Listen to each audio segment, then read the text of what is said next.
Okay, this is John from Clock Repairs Merseyside. I'm just going to show you how to fit a mainspring to this barrel. Now, first thing you're going to do is put your barrel in your mainspring winder the opposite way round. Okay. The second thing you're going to do is you're going to find out which socket actually fits onto the end of here quite snugly. Now, what I sometimes do is to make sure that it fits in nice and snugly, because it's an older clock and it looks like it's had a bit of fettling about, I sort of run my file across it just to make sure, you know, it's nice and even and it does go in nice, because when you get to the end of these springs as you're fitting them, the mainspring winder, it's feeling the strain.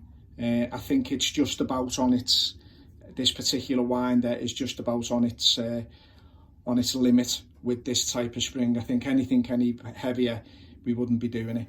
So the next thing you do is obviously fit your mainspring winder, your arbor, sorry, into your spring.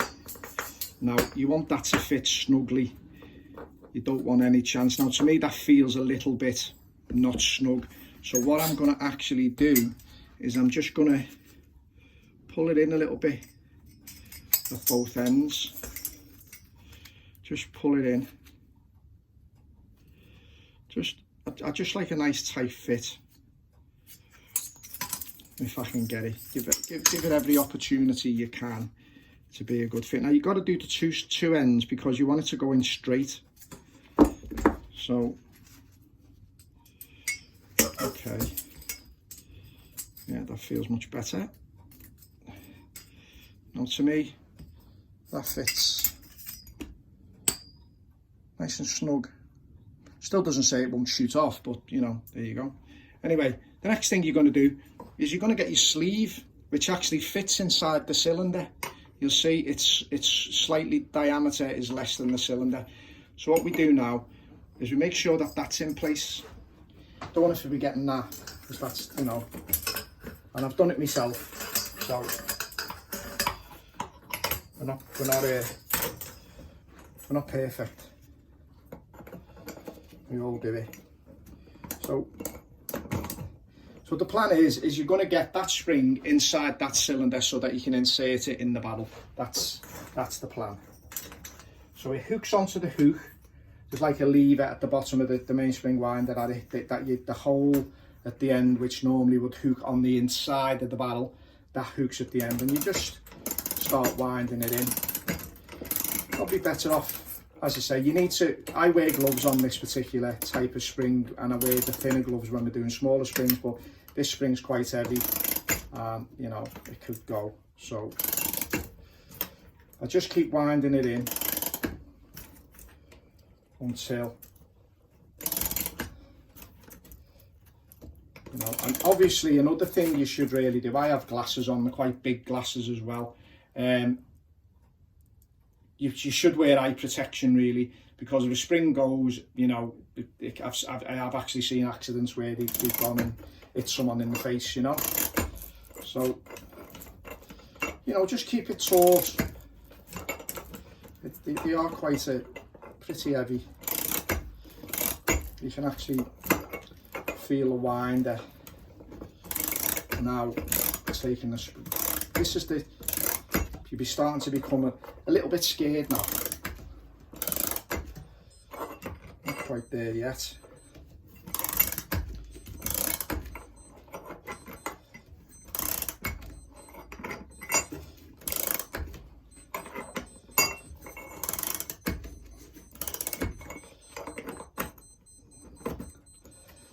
There you go. Right, so now that's contained. I'll just give you a bit of inside the camera works, not brilliant. Inside your barrel, inside the spring retainer. So the next thing I'm going to do is I'm just obviously going to take it off. We're over the waist now. We're over the waist now. So obviously just disengage it. it'll go backwards. Do it nice and slow, you don't have to go crazy. And it's now opened out into that cylinder. We pull it backwards, hook it off, and there we have it. And it's retained in that cylinder. Now you'll notice on a mainspring on the inside there's a flat piece here. And what I see a lot of the time when people have done repairs on springs, they haven't done that. And so what you'll find is the spring, as you're inserting it in the battle, it'll just keep going round and missing the hook. It just travels over it. Where if you've got that flat piece, it goes flat against the interior of the barrel and hooks onto the hook. So that's what you want. So you ever repair the mainsprings, remember that. You know, and come a bit in so that you've got, you know, don't do it right on the end so that it snaps again. You know, there you go. So there's that. So that's now ready to go back in our cylinder. So what we do now is pretty simple really. We now got our hook there on the inside of your barrel. What I do is I just put a little bit of, just a bit of grease just to help it.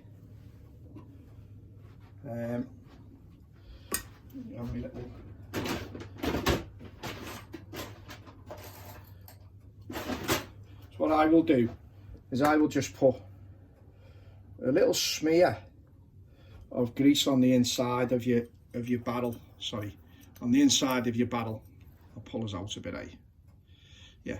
So I'll just put a little bit of grease on the inside of the barrel there, and I'll also put a little bit on the barrel lid.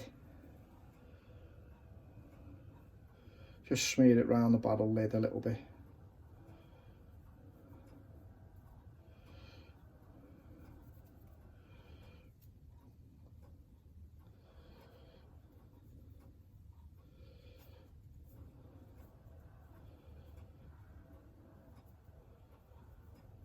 Okay, so now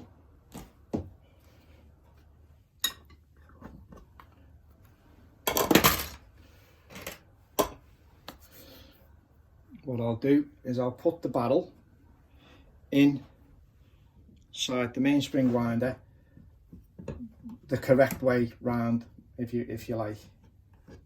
Sorry, I won't do that just yet. I nearly done it wrong then. What I'll do now simply is I'll just put the spring in the barrel.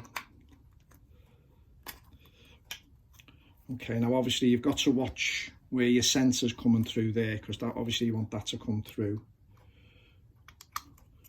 Once that comes through, push your spring in.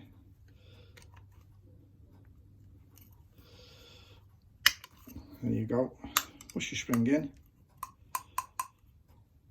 Right, and obviously turn it till you feel the hook in, and that's hooked in now into your barrel. Okay, give it a bit of a firm twist because you don't want to be winding it, but you're safe now. You're pretty safe now. I mean, don't take your goggles off just yet, but you know, you're pretty safe. Put it in, obviously the way up. Where I put it where the hook is, and then what you're going to do now is you're just gonna, can you see me on camera? Yes. You're just gonna now, it's getting a bit warm, this winder, to be fair. You know, I've had it for years, since they first come out, I think. Now, and you just pull your sleeve back like that. Now, obviously the same as before, wind it off. And there you have it. So your barrel's out now.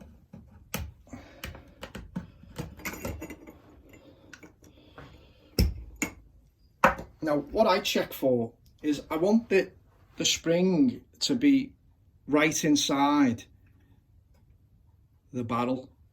You know, evenly down, you know, so I don't want it sort of like combed up or nothing, so that it's going to start hitting the lid as people, you know, as it gets turned. A little bit of rubbish on there. So what I'll also do, we have holes in the bench, and I'll just push the spring down evenly all the way. And it just keeps everything neat. A little bit of a blowout there. Now, I don't know. I mean, I put, sometimes, I use a heavier oil, and I'll just smear a bit on top as well, just to stop any sticking. Literally, not loads of it, you don't want it coming out the barrel. And just smear it round a little bit, using my finger, but I don't think it's going to make any difference in this particular case.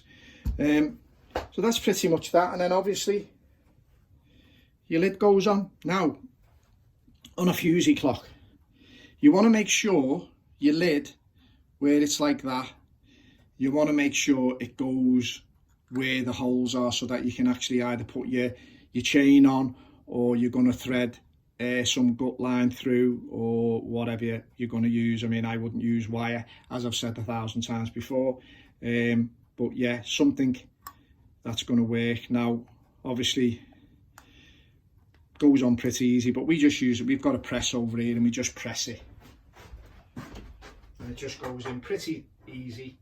A little bit off camera, that was it, a little click, and we're away. But as you can see, we've got our 3 holes, we've got our cutout on our lid there, and that's to thread either your cable through, or, I think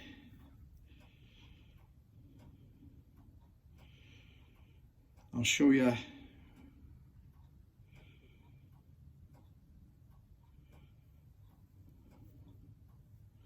I'll show you the way I thread cable through. Might be a plan, mightn't it? We'll put that there. That might be. This is not the cable I'm going to use. It's just because it's got chains, this particular clock. But anyway, what I would normally do, I'd get us an old piece of gut line like that, and what I would do is, obviously, I'd find out which way it's going to run off. I'd then thread it through. It's hard to do on camera, to be fair. I'd thread it through like that. Then I'd bring it up like that, and then I'd put it through like that, and then pull it tight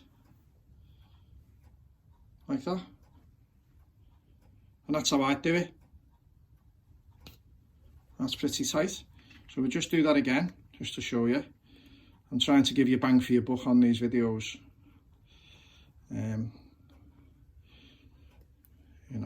Do my best to keep it all the way it is. So you've got your barrel with your 3 holes in, and obviously it goes on to the other end of this the cone. That's a little bit of a different situation, that, because you've got a hole in the cone, and originally they wouldn't have had a hole in them, and the older ones didn't anyway. It was all changed, so it just hooked on. So you'd have to modify all that, which I may do one day on a video. But can be a bit long-winded if I get a chance. But I thought these little things might help people along a little bit. But anyway, so you find out which way it's going. Your cable's running off, obviously, so it runs off that way or it runs off that way. So obviously thread through the first hole. So the first hole, the third hole, and then come through into the second hole, just like that. Pull it, and there you go. And I've done that for years, never had one back, ever.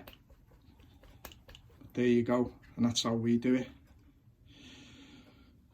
So this is John from Clock Repairs Merseyside again. This is my 3rd video this morning.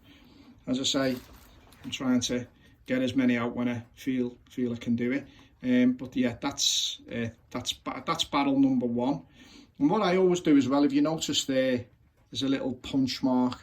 Now on this particular barrel, it was already done, so obviously the clockmaker had the same plan as I did. So I just punch, we've got like obviously a sensor punch, and you can adjust its tension. So obviously we don't like have one, and we don't go near the end of wheels and things like that, because obviously you know, you're going to increase the depth and all kinds of stuff. So, you know, somewhere where it's nice and won't cause any harm, and we just mark it like that. You know, this is barrel 1, obviously that'll be barrel 2. So barrel 2 is obviously your strike side of the clock, and obviously you can do barrel 3, which is your chime side, which usually you know them anyway because they're a bigger cylinder. But that's that one. Anyway, this is John from Clock Repairs Merseyside. Hope you have a great day.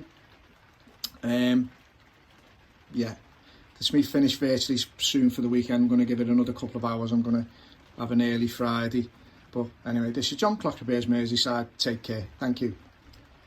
Okay, this is John from Clock Repairs Merseyside. I just thought I would show you these. I'm going to put these mainsprings in these barrels, but I'm going to show you these mainsprings first. I'm going to then knit all the videos together. But anyway, as you can see, that's a new mainspring, and this one is the original one. Now, as we can see, totally different really. You know, obviously it's pretty much set.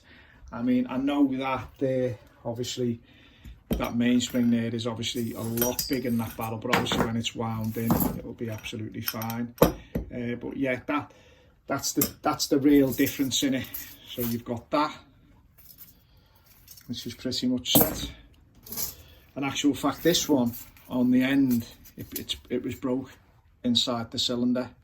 Now, you know, there's you know, you can, if it's only say, you know, an inch or something, you know, the very end, I mean, you can do a repair if the spring's a good spring, that is. I mean, obviously it's not worth repairing the spring. You can do a repair, but it's a bit more difficult on the inside of the spring really. I personally though, I wouldn't bother repairing that. I mean, not for the time it would take to do the job dead right, and then, you know, you can pick the spring up. I know them springs are 30, I think there's something like 34 quid, but you know, it's peace of mind, isn't it? It's done. The job's done, and as I say, this is one of our sales. It's one of our my clocks, my stock clocks. But you know, either way, I'm not gonna compromise it. I'm not gonna take a chance on it. Really, it's just not worth it. It's just not worth it. I mean, and fusees, I mean, if they go with a bang, you know, because the springs are so powerful. This is what happens. So, you know, you need to really take that into consideration, and most definitely, with any doubt whatsoever where springs are concerned, if you've got to think about it, replace it.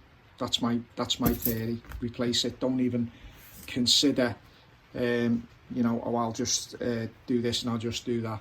No, just replace it. I mean, they're probably, out where the antique clocks are concerned, they're probably one of the very few things that are available. So, you know, I'd probably replace it. Anyway, that's that video. That's that part of the video with the clock springs. Just thought to show you that. Now I'm going to set up our mainspring winder, and I'm going to get on with doing the next part of the video. Okay.